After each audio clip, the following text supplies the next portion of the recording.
How do you feel about Steph? Because this is what I've said, and you can agree or disagree.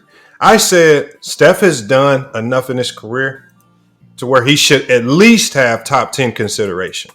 I agree. Not that you should just throw him in there because it's going to be tough to just squeeze him in over some guys. Mm-hmm. But consideration, I mean, he deserves that at least. Similar to how I believe Kobe deserves top 10 consideration. I don't think he's top 3 like some people put. No. I don't think he's top 3. I agree. I think Curry is. I think Curry at worst, like literally at worst, should receive top 10 considerations. If people don't want to put him in there, I understand. Like, especially if you favor longevity, that's understandable. I get that point. The problem I have with the concept of Curry, though, not like me personally, I have the problem that I have with people perceive Curry is really 2 things. A, this idea of like what a true point guard is. Like, to me, it's like point guard is, and I understand the concept of it, but like the point guard position is the only position where we have this mind state where like they have to play a specific way, and if they don't play that way, then everything they do has an asterisk next to it, and then we get to then compare James Harden and Curry instead of Curry to Magic Johnson. It's like it's not the same, but it's like but no other position we do this with. Like, I don't understand why people have they're completely fine with comparing Magic to Tim Duncan and saying that Magic is over Duncan or whatever they want to say, and they play completely different positions. But because Curry scores more than he passes, then all of a sudden, like, it's almost like I can't do it.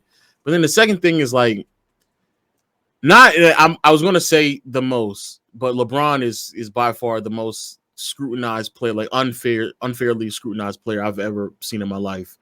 And Giannis is like quickly becoming second, but the kind of like comments and conversations that people have about Curry are just like some of the most ridiculous and ludicrous things I've ever heard in my life from a player who aided a level of evolution and influence on the game of basketball as a whole, not just from his position, not just on his team, not just in the NBA.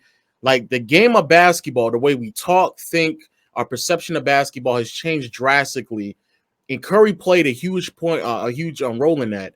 The way that we speak about him, though, it's so odd to me, and the criticism that it gets leveraged towards him is very odd. And I think that like there's just a lot of damage that has been done to his career that people still hang on to this day. Like, I recently uploaded a video on my main channel about how, you know, the way that the 2015 Finals MVP conversation was being had, and how like people were just like, ESPN has a lower third where they are just blanketly lying about what Matthew Dellavedova did defensively against Curry, like straight up lying.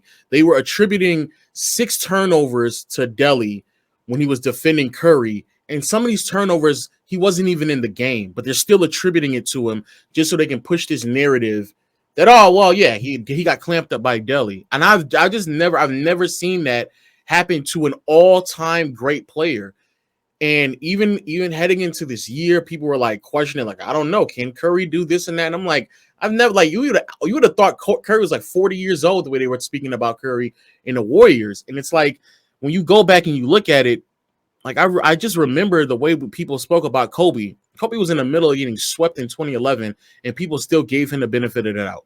Kevin Durant this year was in the middle of getting swept. They still gave him the benefit of the doubt.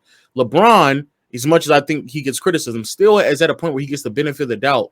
The Warriors were on, like, everything pointed to this year being one of the best teams in the NBA, and never once where there's like this overwhelming unanimous sense that they should receive the benefit of the doubt until they actually lose. And then like we get to this point, and I still hear people like downplaying the Celtics team that had the number 1 ranked defense in the NBA.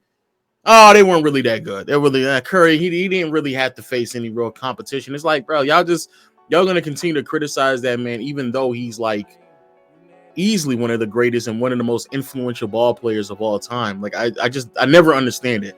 So yeah, those are the 2 things that really bother me the most about Curry and the dialogue we have about him. And that's